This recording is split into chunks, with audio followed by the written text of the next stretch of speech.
Namaste and welcome to this exciting episode of Sathology Debunking Mythology. Sathology means science of truth or study of truth. Opposite of that is mythology, which means science or study of fake lie or imagination.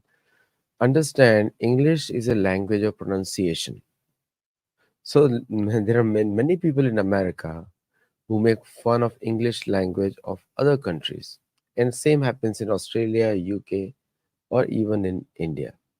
सो इस language of pronunciation, इसलिए हिंदी में ही बात हो तो बहुत भी अच्छा लगेगा आज. So we have very special guest today, we all love him. तो आज आए हैं और मेरे लिए भी बड़े आदरणीय हैं. Let us welcome Shri Sanjay Dixit from Namaste, Jaipur. namaste, namaste Aditya ji, namaste all the viewers. All religions the same. अगर आपने बुक नहीं खरीदी है, you must buy that book. अभी रिलीज हुई थी एंड आज उसी के एक बुक के एक टॉपिक पर हम लोग जाएंगे जो मुझे बहुत ही इंटरेस्टिंग लगा. नबातियन, मेंडियन और जोरास्ट्रियंस. और अब जोरास्ट्रियंस के बारे में तो हम सब जानते ही हैं कि महाभारत में नाम उस एरिया का पारसी का आता है और मॉडर्न नाम जोरास्ट्रियंस है. पता नहीं कहाँ से यूरोपियन हिस्टोरियंस नाम रखते हैं, कौन सा चीज उठाया, कहाँ से नाम रखा. तो before we begin with, Sanjay Dixit की बुक है पेज 105, उस पर आप चैप्टर पे देख भी सकते हैं. Influence of Yes, this is the book. This is the book, as you can see, page 105, as he says. Okay, page 105. I have also opened it. तो सबसे पहले इनके नाम का ओरिजिन भी थोड़ा बताइएगा. नबातियन किसको बोलते हैं ये लोग, और तो who they call नबातियन, इस तरह का आपका कुछ रिसर्च है तो उसमें बताइएगा कि what, how do they put the names. कुछ बोल नहीं पा रहे हैं तो actually, I haven't gone into the etymology as much as I've gone into their philosophy. So etymology, I think I'll avoid. Zoroastrian, of course, we know it comes from Zarathustra. Zarathustra से वो आता है, वहाँ से Zoroastrian है. और वैसे जो है वो चैप्टर है 14, page number 105 of this book. This is mainly written to show that there is nothing unique in Abrahamism, जिसको हम Abrahamic religions कहते हैं. जो Abrahamic religions के basically 4 elements हम कह सकते हैं. There are 4 elements that characterize the Abrahamic religions, and that is they have a book and they have a prophet, and they have this what is called, they have the book, they have the prophet, they have the message, and they have the last day of judgment.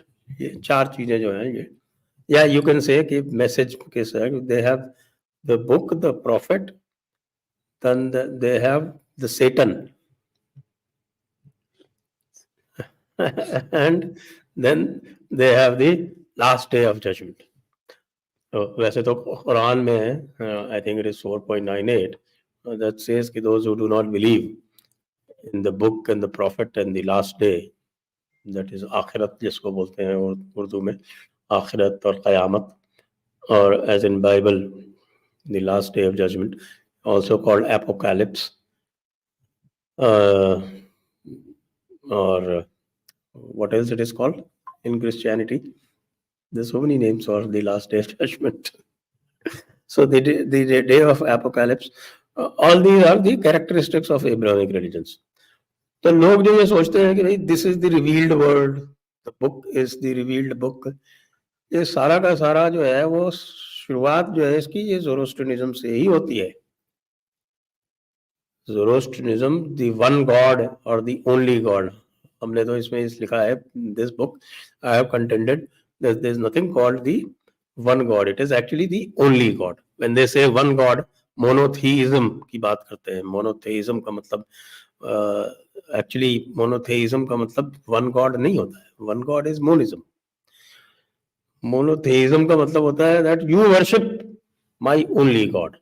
बस ये मेरे cult का जो है, he is the boss and you will worship only him, and he himself is so jealous. 10 commandments में लिखा हुआ है ना, जेलस गॉड. 10 कमांडमेंट्स में लिखा हुआ है, मैं अपनी तरफ से थोड़ी बना के सुना रहा हूँ। वो आपको रिवील करूँ, 10 कमांड्स चोरी का है, वो भी ग्रीक फिलोसफी से आया है। नॉर्मन डेविस की पुस्तक में जो ओरिजिनल लैटिन में 10 कमांडेंट थे वो इनके बने बाद में। हाँ, बिल्कुल। तो वो सारी चीजें जो है उसमें वो कहाँ से आती हैं? वो आती हैं, शुरुआत कहाँ से होती है? शुरुआत होती है ज़ोरोस्ट्रियनिज्म से। मैं बताता हूँ कैसे होती है शुरुआत ज़ोरोस्ट्रियनिज्म से। वो ज़ोरोस्ट्रियनिज्म से शुरुआत ऐसे होती है कि if you read the Rig Veda, in the Rig Veda you have the Battle of 10 Kings. तो बैटल ऑफ 10 किंग्स क्यों होती है?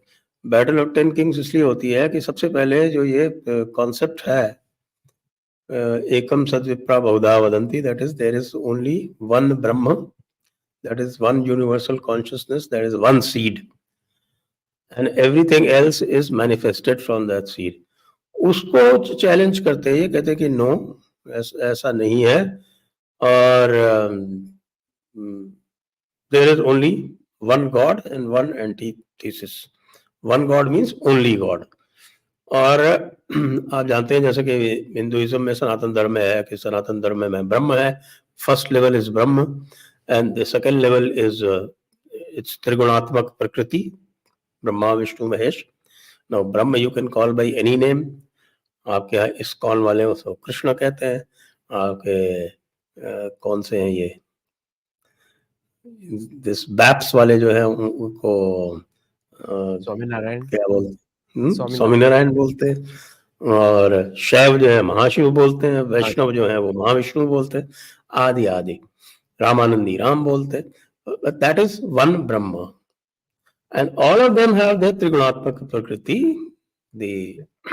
the सत्य रज एंड तमस, सत्य रजस तमस, and that is Brahma Vishnu Mahesh.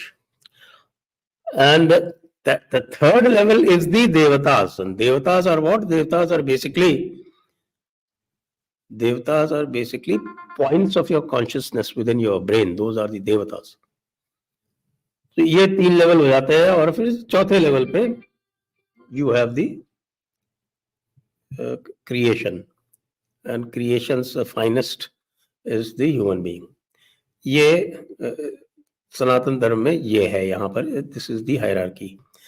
Now in Abrahamic religions, this hierarchy ends at second from bottom. So you have only the human beings, and then you have what is called one deity. Now that they have reduced the supreme power to just a deity. ये कहाँ से शुरू होता है? ये शुरू होता है ज़ोरोस्ट्रियनिज्म से, कि इसी चीज को लेके झगड़ा होता है, और इसी चीज को लेके ultimately the battle of 10 kings होती है। Zoroastrians lose and they move to Persia, and in Persia they create a religion in which there is this only God called Ahura Mazda, and there is a Satan that is called Ahirmanyu. So you have Ahura Mazda and Ahirmanyu. Now you can compare them with the biblical God and Satan, and you can the Quranic Allah and Shaitan. And similarly in Judaism, Yahweh and the Satan over there. अब इसको आप देखें यहाँ से कि जो concept of last day of judgment है वो भी ज़ोरोस्ट्रियनिज्म से ही आता है। ज़ोरोस्ट्रियनिज्म में और इनमें फर्क ये है कि Zoroastrianism they also give finite time. जैसे when we are talking of finite linear time, तो एब्राहमिज्म में फाइनाइट लीनियर टाइम है, और this finite linear time they give certain scales. In Bible, of course, it's supposed to be I think 4004 BCE, and then they keep giving different dates on which the last day of judgment is supposed to occur, but it never occurs.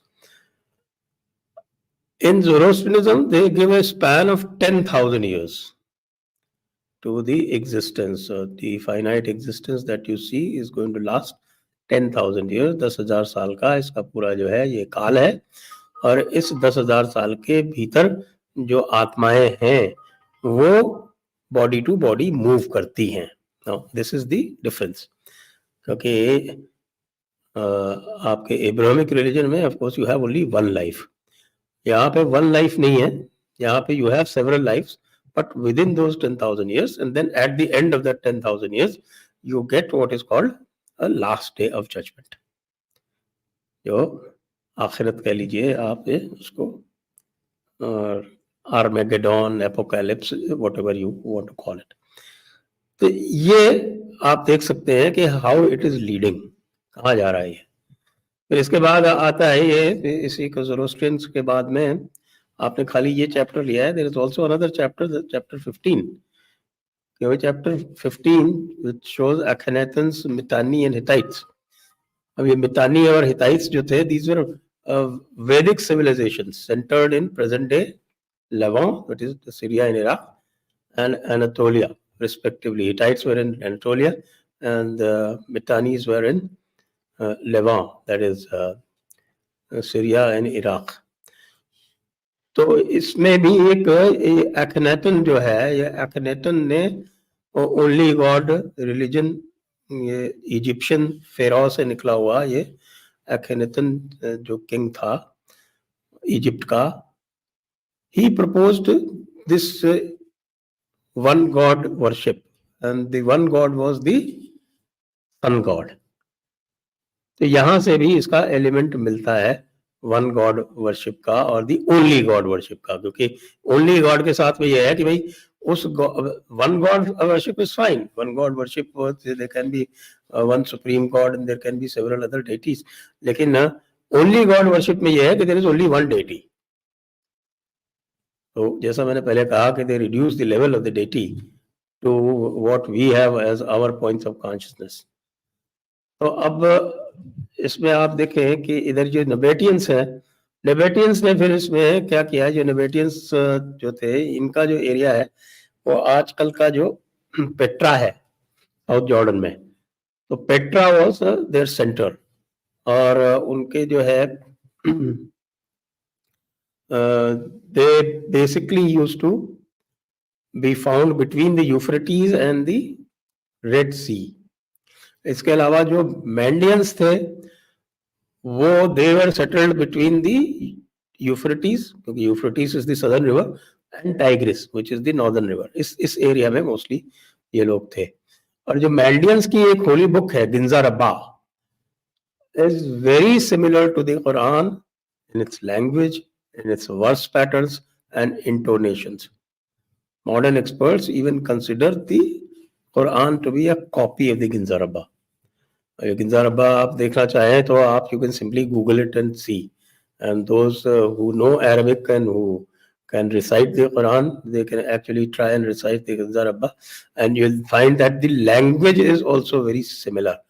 क्योंकि जो आपके जो नेबेटियंस और मैंडियंस थे, particularly these Mandians were rooted more towards Damascus. तो मैंडियंस की जो language थी वही लैंग्वेज कुरान की है, जो गिंजा रब्बा की लैंग्वेज है वही लैंग्वेज कुरान की है। It is not the language of southern Arabia, क्योंकि जो मक्का है that is in southern Arabia, ये सदर्न अरेबिया की लैंग्वेज ही नहीं है। कुरान की जो लैंग्वेज है वो पूरी तरह से मैंडियन गंजा रब्बा की लैंग्वेज बनती है। तो ये जो नेबेटियंस थे, they had a supreme one god called Dushara, but they also had a lady female god Al-Uzza. They were located in Petra. Mandians were located in, they are also called Sabians. और ये सेबियंस मैंडिज्म जो था ये इसमें भी बाकी चीज़ें तो काफ़ी सेम है, प्रॉफिट्स का था, और John the Baptist was regarded as the final profit.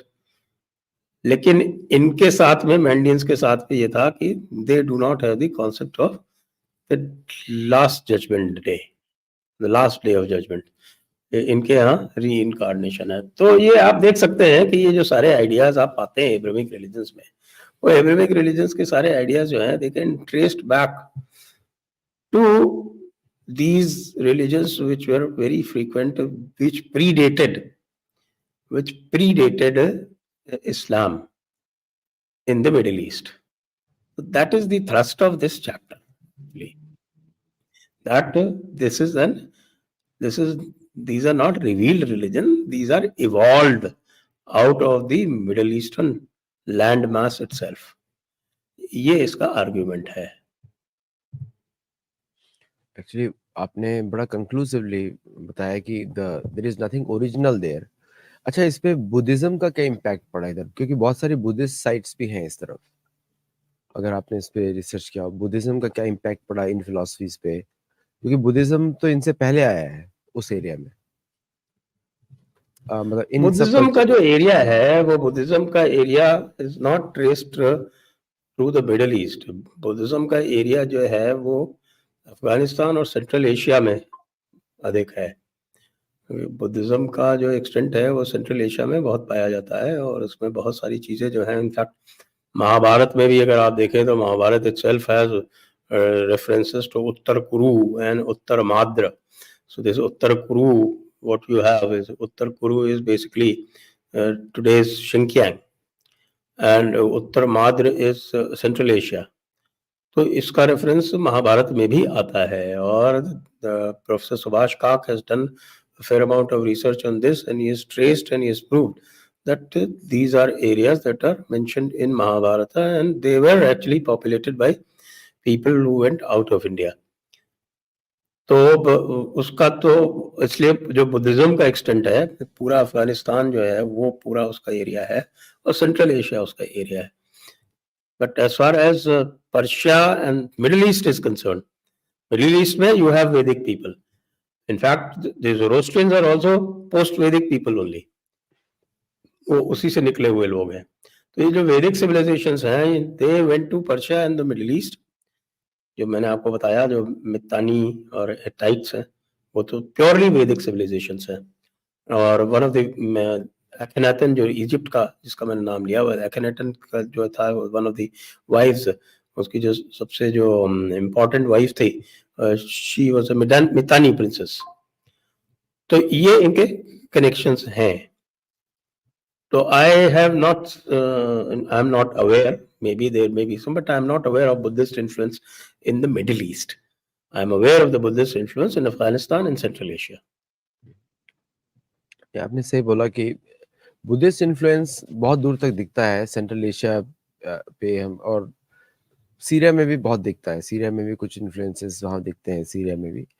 अच्छा, मुझे ये जो वैसे तो पुराने जमाने में exchanges were so common that you would find influences everywhere, influences of each other everywhere. In fact, influences of the Indian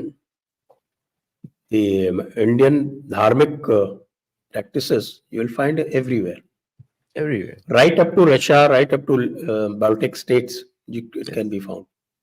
हाँ, कल ही हम लोगों ने यूक्रेन में 12,000 साल पुराना स्वास्तिक का सिंबल हम लोगों ने बताया लोगों को कि that there swastika was found over there. If you look at the जो आज का जो हम लोग देखते हैं मॉडर्न बाउंड्रीज, तो नेशन स्टेट्स का बाउंड्रीज पे तो आपने काफी बात किया कि it is artificial, it is created by the colonial powers for their own benefit. तो उस चक्कर में do you think that the regionalism जो प्रोमिनेंट हो गया to just divide them, Iraq Iran का आर्टिफिशियल बाउंड्री है, लड़ते रहते हैं लेकिन साथ में वो एक ही लोग हैं, एक ही मतलब इंडिया पाकिस्तान के जैसा उनका हाल चलता है. And but at the same time you see the friction in the local customs also there, or just which gives rise to all the terrorism and other things also. तो ये जो yes, कुछ बोल रहे हैं. ये जो आप बता रहे हैं ना, इसको तो I have traced this in this book. ये जिस तरह से यहाँ हुआ करता था before the Islamic invasion, there used to be what is called as Sasanian Empire and there used to be the Byzantine Empire. The Byzantine Empire was centered in Constantinople, which is Istanbul today. And this Sasanian Empire used to be out of Persia. इनके जो boundaries थे वो बड़े fluid थे, वो back and fourth move करते रहते थे. जैसे ससेनियंस ने जूडिया पर भी कब्जा कर लिया था. अर्ली 7th century में Sassanians had occupied the Judean area also. और बाद में फिर बाइजेंटाइंस ने उनको पुश किया, और बाइजेंटाइंस और ससेनियंस जो है वो अर्ली 7th सेंचुरी में इतना लड़े आपस में, इतना लड़े कि दोनों एग्जॉस्ट हो गए। और दोनों क्या करते थे, दोनों ये जो अरब्स थे इनको मर्सनरीज की तरह यूज करते थे। तो धीरे धीरे अरब्स ने क्या किया कि वो from being mercenaries they said, they thought कि भाई हम मर्सनरीज हम दोनों लोग के लिए लड़ते हैं, तो हम खुद ही क्यों ना बन जाए। और उसके बाद they took advantage of the weakening of the Sassanians and Byzantines, आपस में लड़ते रहते थे ये। तो जो आप बाद में देखते हैं जो अरब कॉन्क्वेस्ट, वो Arab conquest happened when Sassanians and Byzantines had completely exhausted themselves.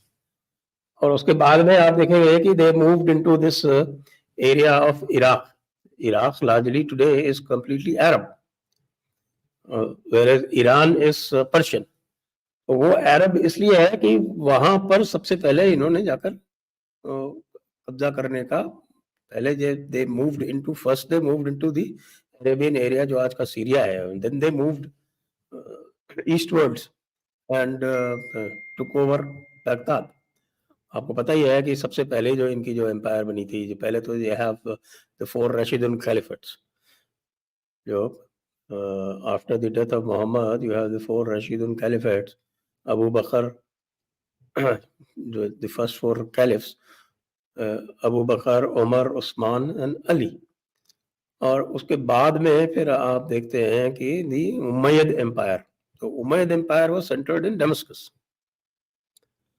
वो दमिश्क में थी, और वो आपके रही है करीब 90 साल. और round about middle of the 8th century the Abbasids, अब्बासी जिसको बोलते हैं, the Abbasids, they captured the empire and then they shifted their capital to Baghdad. उसके बाद बगदाद वहां की 1258 तक बगदाद थी, till the sack of Baghdad by the Mongols. और इस पीरियड में इन्होंने, उमैयद्स ने और अब्बासिड्स ने, इन्होंने अपना पूरा जो है ये एम्पायर फैलाया नॉर्थ अफ्रीका के थ्रू. नॉर्थ अफ्रीका में इजिप्ट कैप्चर किया. इजिप्ट कैप्चर करने के बाद कार्थेज जो आज ट्यूनिशिया कहलाता है, वो फिर Algeria, Morocco, Spain, they went into Spain also and they conquered most of Spain as well. Later on they were expelled from Spain. By the end of 15th century they were out of Spain. और इस तरफ से भी ये बाद में they moved even into Constantinople. Constantinople को conquer करके by the end of 13th century then they went into Europe. और यूरोप में you have that famous battle of Vienna where they were defeated. और on the western front Spain में also you have that the battle of Poitiers जहाँ पे they were defeated. So that was the extent of maximum extent of Islam in Europe at that time. Then they were pushed back. फिर वहाँ पे the Osmanian Empire shrank gradually. 19th century में, I think 1826 there was a revolt in Greece and they were thrown out of there as well. तो इस तरह से इनका जो है ये एम्पायर बिल्डिंग रहा है. तो आप जो कह रहे हैं ना कि ये आपके जो अरब्स जो इन्फ्लुएंस है, तो पर्शियंस का और अरब्स का जो कॉन्फ्लुएंस है वो इस तरह से घटता बढ़ता रहा, और finally it settled into the boundary which we find largely what is today. ये इसका वो रहा है. फिर पर्शिया को भी इन्होंने कैप्चर कर लिया था बाद में. तो पर्शिया को कैप्चर तो कर लिया, but Persian civilisation they could not finish off. Persians became Muslims very easily. Didn't take them very long. 37 years. Yes. और उसके बाद फिर बाद में जब ये डिफीट कर दिया इनको मंगोल्स ने, तो Mongols were what is called a tolerant people. तो उन्होंने इस्लाम को ख़त्म नहीं किया, उन्होंने इस्लाम के खिलाफ कुछ नहीं किया. They tolerated Islam. As a result their fourth generation converted to Islam. तो आप जब वो मंगोल्स का जो वो किंग जो था उसने इस्लाम में कन्वर्ट किया, तो you find suddenly there were large scale conversion and very quick conversions, और पूरा सेंट्रल एशिया कन्वर्ट हो गया, क्योंकि central Asia was completely dominated by Mongols, the khans. Khan. Actually Mongolian भाषा में भेड़ को कान बोलते हैं. जैसे कान, when if they have to call a भेड़, अ शीप, देखिए कान, तो अंग्रेजों ने उसको खान ही लिख दिया, सरनेम ही डाल दिया, जबकि Genghis was known from the that community, shepherd. अच्छा, एक बात मुझे बताइए, द मॉडर्न, ये जो यूरोपियन नेम्स हैं, like we are saying Sassanids, Abbasids, Scythian, Parthian, like they have taken the old names और उसपे एक eons या एक specific way में उसको nomenclature किया है, which has become the new historical language of the world also. How much that is misrepresenting these cultures? क्योंकि हम लोग जब देखते हैं, हमारे लिए कुछ और तरीके से दिखता है ओरिजिनल कल्चर इनका. यहाँ पे अभी कुर्द भी हैं, यजीदी भी हैं, और यहाँ पे ये सब कम्युनिटीज भी हैं जो कि still following the old culture. हाँ, तो ये तो यजीदी जो है वो तो बेसिकली जो वो मितानी एरिया है वो उसी से कोइंसाइड करते हैं. मितानीज का जो एरिया ऑफ ऑपरेशन था वो उसी से कोइंसाइड करते हैं. So they are, according to me, they are the descendants of the Mitanis. And that is why you find so many Vedic civilizational practices that they still follow. और as far as the Western world is concerned, वो तो आपको पता ही है, वो तो सभी जगह वो अपने हिसाब से जो है सभी को मिसरिप्रेजेंट करते ही हैं. उन्होंने तो ग्रीक्स को भी मिसरिप्रेजेंट किया था till they found it convenient कि वो ग्रीक्स को अपना एंसेस्टर बताएं, so that they can capture their knowledge, which they had found that the knowledge that had come from India through Arab world, through Spain, and what they found in the library of Toledo when they reconquered Spain. तो library of Toledo के manuscripts को करीब 100 साल तक translate करवाया pope ने. That was the first library which they did not burn. And when they found that there was so much of knowledge there, they did not want to attribute it to India or to Arabs. So what they did was they said that okay, all this comes from Greece. तो वो तो जहां भी जैसे भी convenient हुआ है उनको, वो तो उन्होंने किया ही है. After all, doctrine of discovery is not limited just to territory. The doctrine of discovery is also extended to knowledge as well as to human beings. So slavery is justified by the doctrine of discovery. All the knowledge is theirs by the very fact that they discovered it somehow. So they are not supposed to give any kind of what is called copyright concession to anybody. Whatever they have discovered is theirs, and whatever they have discovered is theirs, and for others they have to acknowledge the copyright. So सारा copyright उनका है. That of course is a standard Western practice. हमारे यहाँ तो आपको मालूम है ना कि हमारे यहाँ तो knowledge was supposed to be given freely. तो हमने तो कभी इस बारे में सोचा नहीं कि भाई ये नॉलेज जो है ये ले जाएंगे और उसके बाद फिर उसके ऊपर अपना कॉपीराइट लगा लेंगे और हमसे ही पैसा लेंगे उसका. यहाँ तो ये था ना कि भाई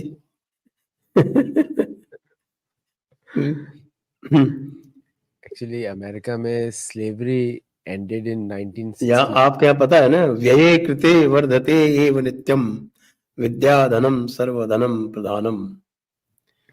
जिसको आप जितना खर्च करेंगे उतना वो बढ़ेगी.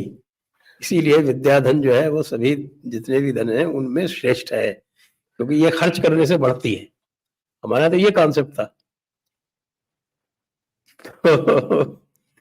वहां तो कॉन्सेप्ट दूसरा था कि जो हमारे पास नॉलेज है अगर कोई दूसरा उसको यूज करता है तो ही हैज टू पे. आपको पता है हमारे गुरुकुल में कोई पैसा नहीं लिया जाता था.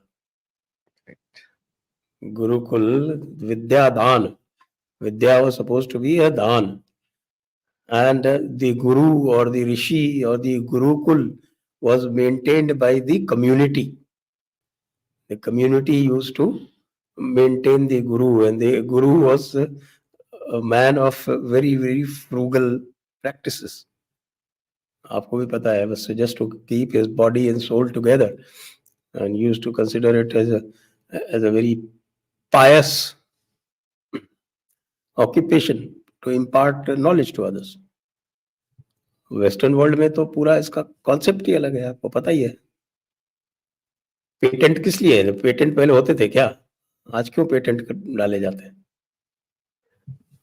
इनका पॉपुलेशन बहुत ही कम है एंड एवरीथिंग इज प्रीमियर. जो जो बोलते हैं ना, original caste system is the British caste system. उन्होंने क्रिएट किया class based society, monarchy versus commoner. और अमेरिका का जो इंडिपेंडेंस है उसको भी हम देख सकते हैं कि 1788 में जब कॉन्स्टिट्यूशन रेटिफाई हुआ तो उन्होंने आर्टिकल्स ऑफ कॉन्फेडरेशन को रिजेक्ट कर दिया और articles of new articles constitution declare किया और उसको उन्होंने फाइनल कॉपी बोल दिया. इसके बाद उसका कोई कॉपी नहीं है. और लास्ट अमेंडमेंट लोगों को जान के बड़ी खुशी होगी, was to increase the salaries of the congressmen and the senators. That was the 27th amendment. वही है जिसके बाद तो that's the only law which is changed कि सैलरी वो अपनी मर्जी से बढ़ा सकते हैं. बस ये है. That's the last amendment. अच्छा, एक अब इसमें एक आज के टॉपिक पे क्वेश्चन आता है मेरा कि why do you think कि ये जो डॉक्यूमेंटेशन ऑफ, आपने ओरिजिन्स पे बात करी है, the Mitanni Hitani, if you ask an Iraqi, यहाँ पे बहुत इराकी अमेरिकन हैं, बहुत सारे उस एरिया से अमेरिकन हैं, उनको इसके बारे में कुछ मालूम नहीं है. दे आर नॉट टोल्ड, और American text books and western text books have not focus. देखिए, वैसे तो हमने अभी तो largely what we have talked about is basically the practices or the religions that preceded the Middle East Islam. हमने Christianity के बारे में बात की नहीं ज़्यादा. लुक एट क्रिश्चियनिटी तो आप ये देखेंगे कि क्रिश्चियनिटी ने भी बहुत सारी चीज़ें इसी में से निकाली. जैसे ज़ोरोस्ट्रियनिज्म से बहुत सारी चीज़ें क्रिश्चियनिटी में गई. I'm not sure whether I don't think they had Mandians or Nabateans. वैसे Mandians तो जॉन द बैप्टिस्ट को अपना प्रॉफिट मानते थे लास्ट. तो they are almost contemporary to Christianity. लेकिन क्रिश्चियनिटी जो है वो जूडाइज्म और ज़ोरोस्ट्रियनिज्म का बड़ा क्यूरियस मिक्सचर है. और उसमें भी वो इनिशियल जो है उसके जो आप देखेंगे दी डार्क ईरा जो है उनकी, जो that starts with the conversion of Constantine.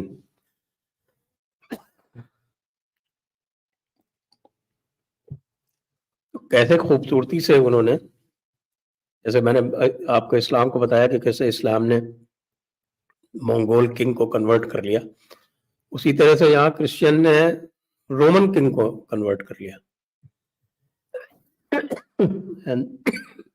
Death bed पे. One sec, sorry. अंतिम समय एकदम लास्ट में.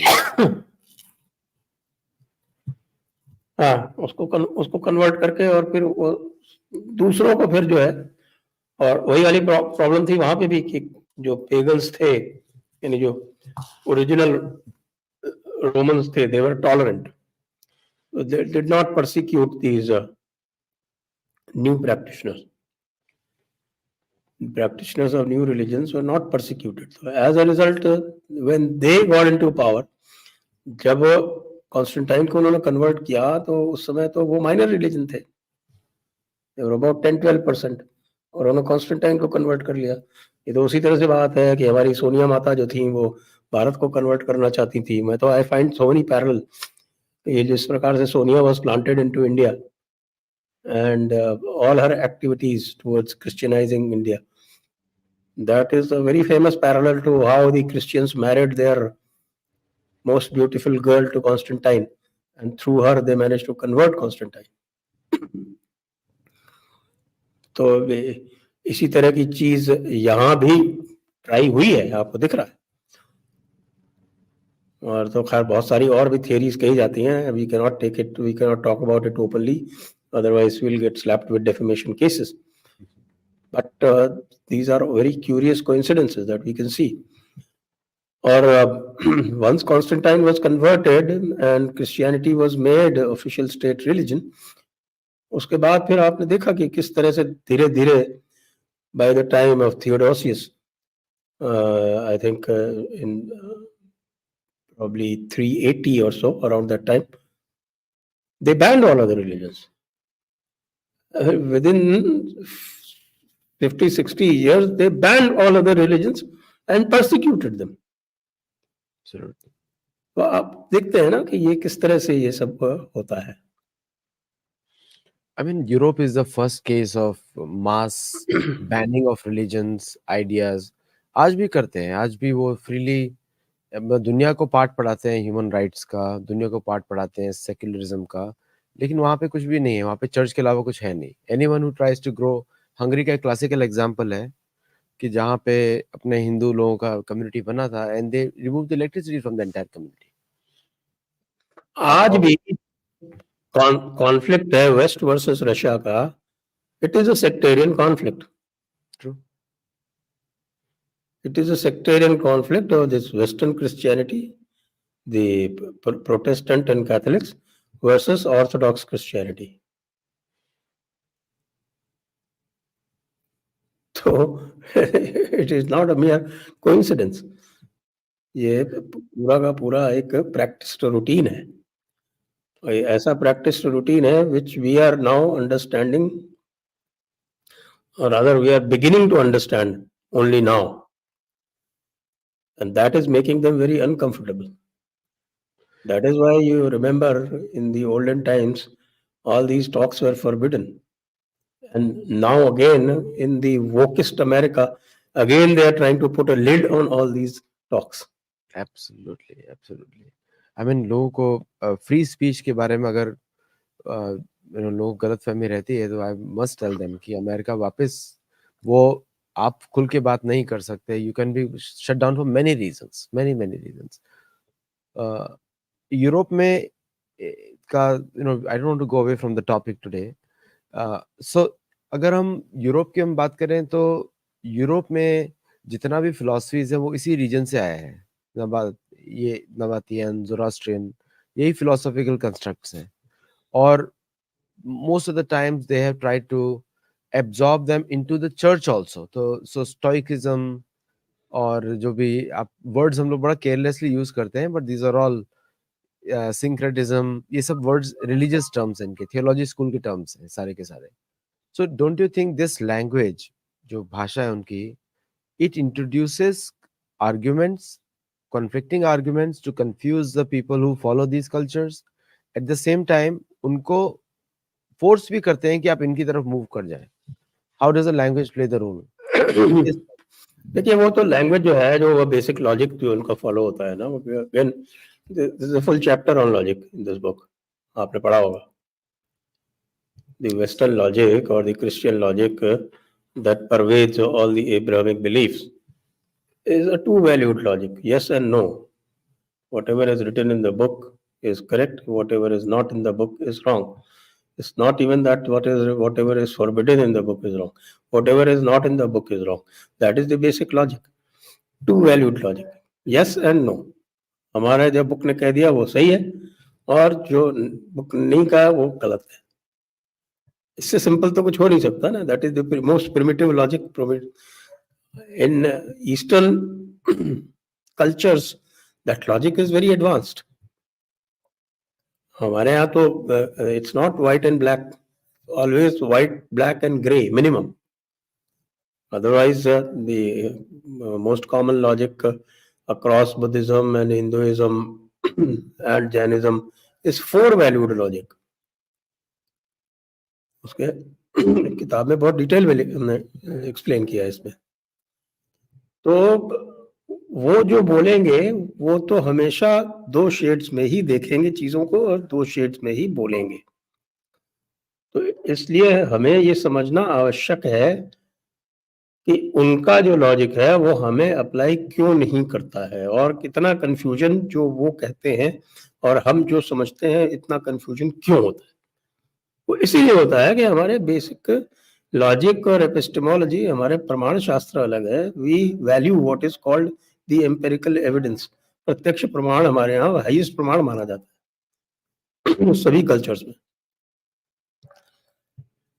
ये तो मैं कई बार कहता रहता हूँ ना, आपके देखिए गीता का श्लोक है 2.46, यावानर्थोदपाने सर्वतः संप्लुतोदके तावान सर्वेषु वेदेषु ब्राह्मणस्य विजानतः। क्या अर्थ है इसका?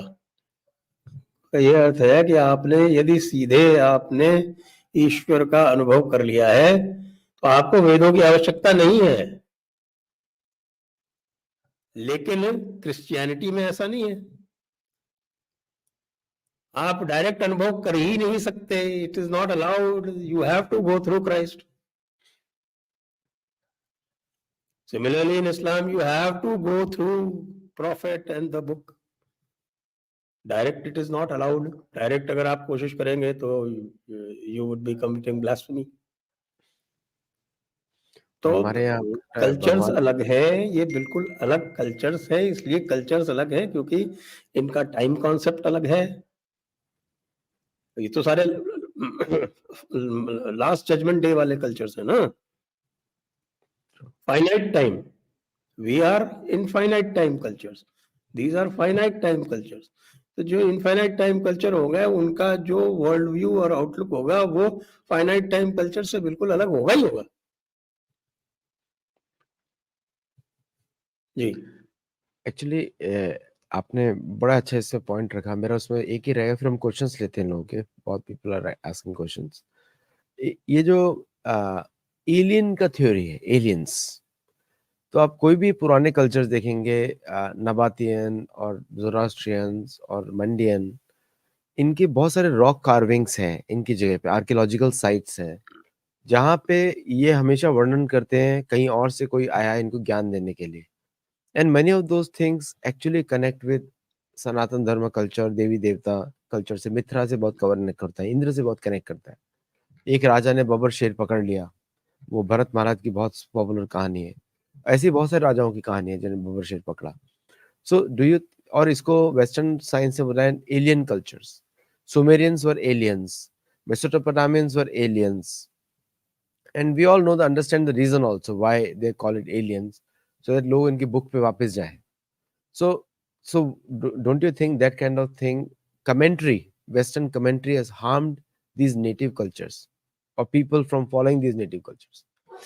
देखिए, वो तो फिर मैं वहीं जाऊंगा जो इनका उनका जो लॉजिक है ना कि जो उनका है वही सही है, बाकी सब गलत है। तो वो तो उसी तरह से देखते हैं ना, उसको उसी तरह से पेंट करते हैं। They are not open and inclusive cultures, they are closed cultures basically. ये तो रेनेसांस वगैरह के बाद में है और जो साइंटिफिक आउटलुक आया है उसके बाद में ये सब चीजें हुई हैं। वैसे तो science is totally against church. Church ने कब साइंस को परमिट किया? Yes. वो तो चूंकि एक यूटिलिटेरियन एक कल्चर वहां डेवलप हो गया प्रोटेस्टेंटिज्म में, एक आपका उनका वो एक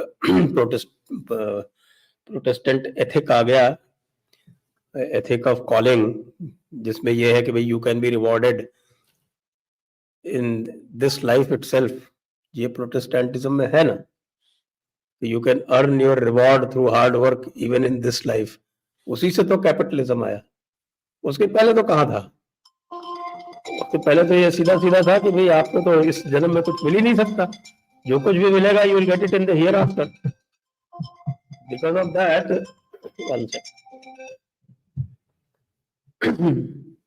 because of that, you always had this problem there. चलिए क्वेश्चंस लेते हैं। एक मुझे बड़ा अच्छा क्वेश्चन लग रहा है, ये क्वेश्चन का जवाब बहुत लोगों को लगता है। कुमार राम पूछते हैं, please clarify whether Abrahamic is derived from A plus Brahmic. I am not much into etymology. मैं इसमें जो है वो this is what called superficialism. इससे क्या फर्क पड़ता है वो ये उसको जो है इस तरह से किया या उस तरह से किया. We have to look at the basics. अब Characteristics, जब yes. बेसिक में जाएंगे आप तो पाएंगे कि it has nothing to do with Brahma at all. Then you call it Abraham or you don't call it. It doesn't matter. Actually, most of the Abrahamic cults में एक ही comment आया है, एक है कमेंट है, have you seen, अभिषेक हमारी पूछ रहे हैं, have you seen Caesar's Messiah? No. Caesar's Messiah, ये जो Messiah syndrome है, that is a very problematic syndrome, क्योंकि वहां पे आप responsibility किसी दूसरे को दे रहे हैं बार बार. वो basically that is what is prophetism, no? Thank you Rajiv Mittal ji. Yes, thank you. अपने चैनल पे सभी लोग कम बोल पाते हैं. कोई अपने चैनल पे होगा तो संजय जी भी अपने चैनल पे कम बोल पाते हैं. I'm mostly interviewing others. Correct, correct.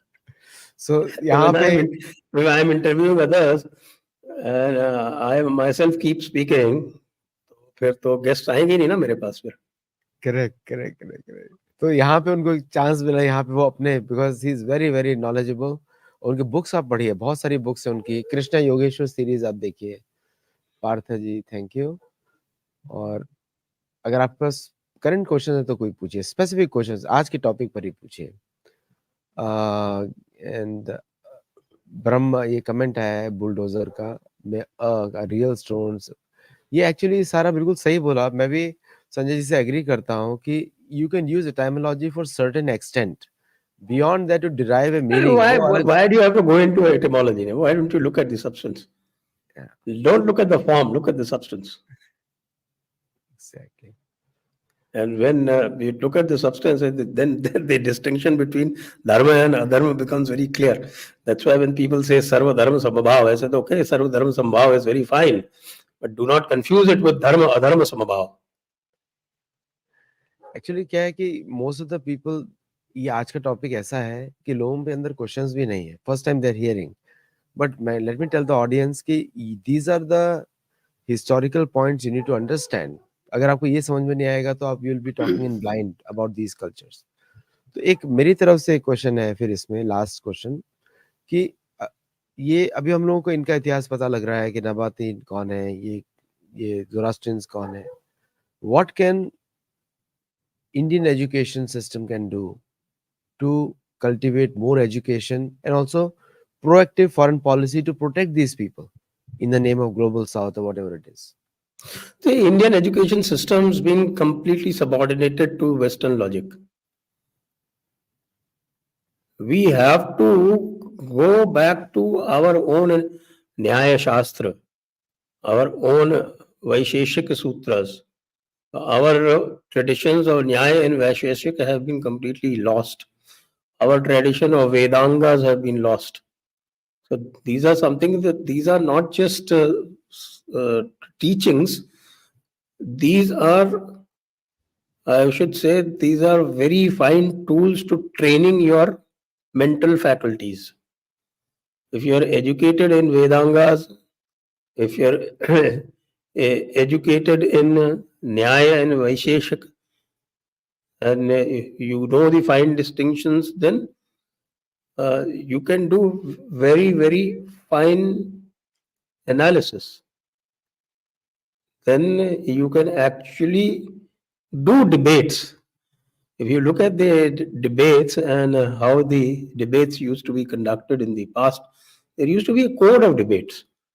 Debates did not used to be like Arnab Goswami on at 9 p.m., where people are shouting at each other and everybody wants to get his own word in and his own version in.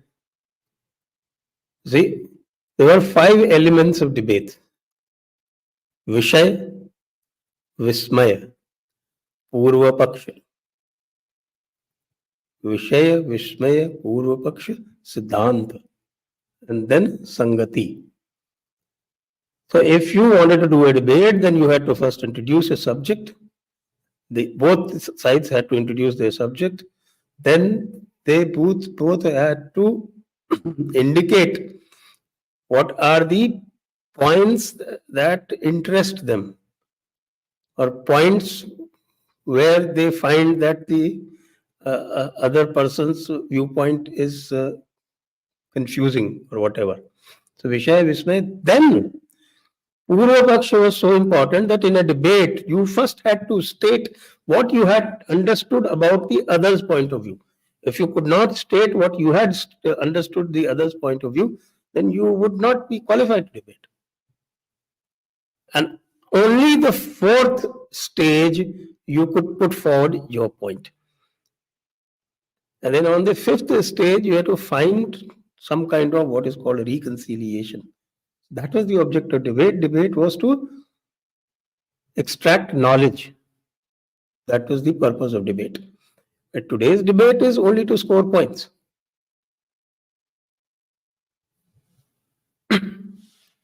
See, एक रुद्र का question आया है कि we should start our own gurukul system. Bharat में इतने सारे गुरुकुल हैं, कौन भेजता है अपने बच्चों को उधर? So it is very different right now and many people are trying also. लेकिन मैंने स्वयं भी गुरुकुल से हूँ, तो मुझे पता है कि कहाँ से whether it is possible or not. लेकिन आज के लिए हाइब्रिड सिस्टम चलेगा, hybrid system, you know, which will make it very well. Yes, yes. इसमें आपको Hybrid viewpoint system is working very well in places. very well. मैं तो ये कह रहा हूँ ना कि जो टूल्स ऑफ ट्रेनिंग और मेंटल फैकल्टीज हैं, उनको यूज कीजिए, अपने आप गुरुकुल सिस्टम हो जाएगा. और संजय जी, हम लोगों ने अमेरिका में वीकेंड गुरुकुलम शुरू किया है, सैटरडे संडे गुरुकुल. तो children can do the regular education और वीकेंड में लोग get the Ramayana Mahabharata and methodical education, nyaya shastra, niti shastra, and then proceed, not just shloka recitation and get out. उसके बाद क्या होता है कि बच्चे 10 साल की उम्र तक श्लोका भूल जाते हैं and they forget everything. It doesn't become part of the culture. So Sanjay ji, thank you so much for coming on the show.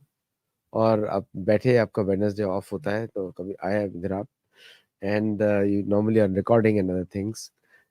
If you want to add something in today's discussion which I forgot to ask.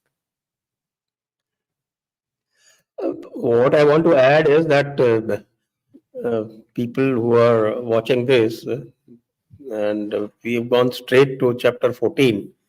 But before you go to chapter 14, if you want to fully understand, then you have to read this book, and especially the first 8 chapters, because the first 8 chapters they define the basic differences. The differences are laid out in 8 reference points. There are 8 reference points there.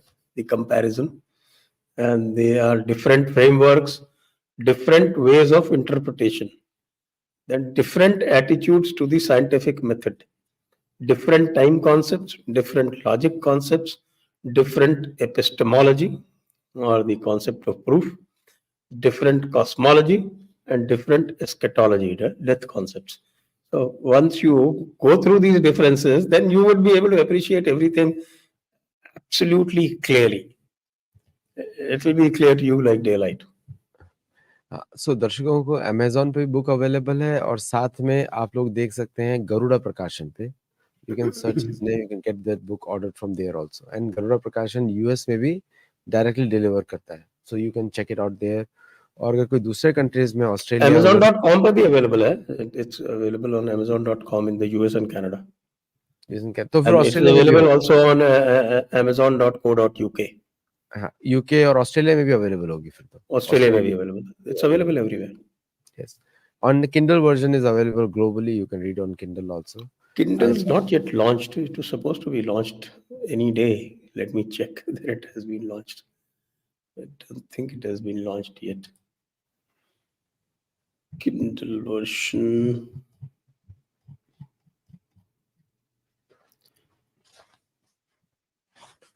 Sanjay ji, मैं bulldozer का एक point लेता हूँ, आप तो ढूंढ रहे हैं. तो our people are defending. Yes, Kindle version launched. Kindle version is Good. also there. Even It's easy for launched. people. Yes. It's launched. Great. Congratulations. और Kindle version भी पढ़ सकते हैं लोग. and it is easier for people to get on one tablet many books, so it is good actually.